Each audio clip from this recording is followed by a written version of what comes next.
Hello again, welcome back.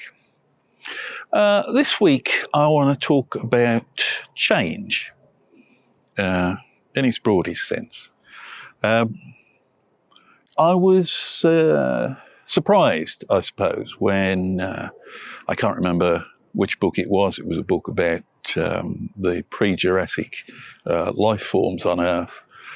And I was introduced to this idea of evolution being, I think it was described as punctured equilibrium, that things evolve slowly, largely, and then there are periods of sudden change.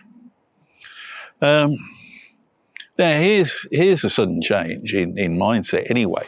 When I was at school studying geography, we were taught about plate tectonics and continental drift, which at that time, in the early 70s, was a bit of a newfangled theory, and it wasn't wholly accepted, I don't think, straight away.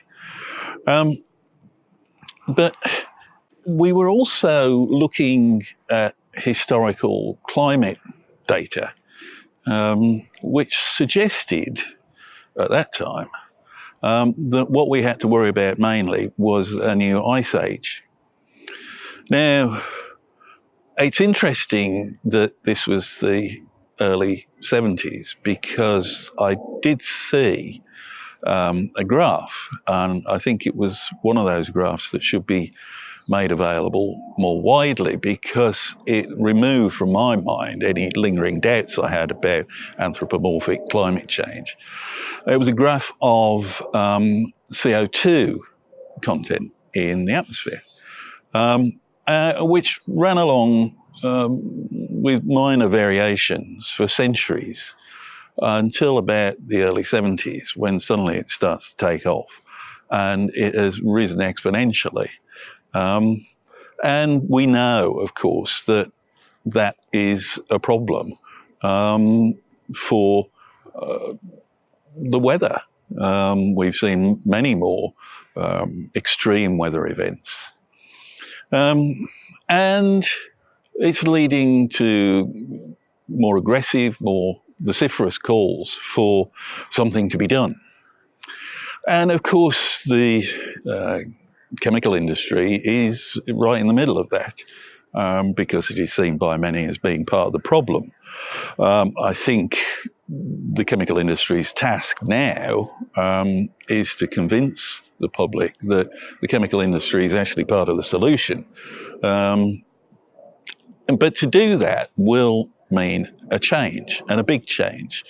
And this is one of those periods of punctured equilibrium that was being spoken about in terms of the Devonian period.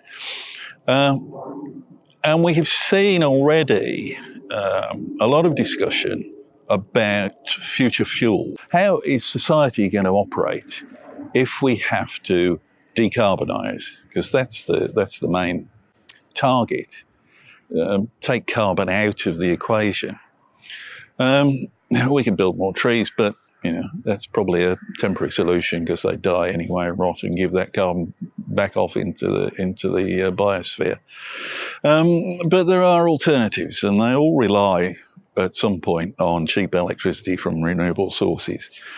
As I was talking about last week, technology moves ahead, and it moves faster than it's ever done, I think, in history.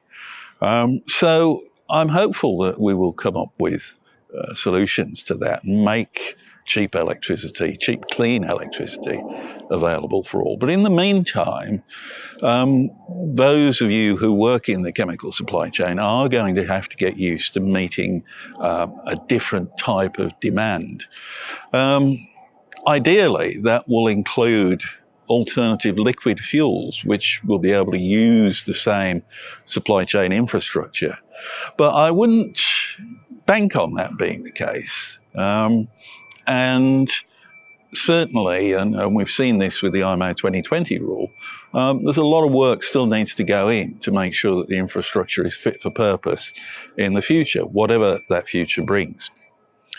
So as we're nearing the end of 2019 and the marine fuels business is going to be completely changed as from January, I wish you good luck for 2020 and for the next 30 years. I hope to see you next week. Thanks.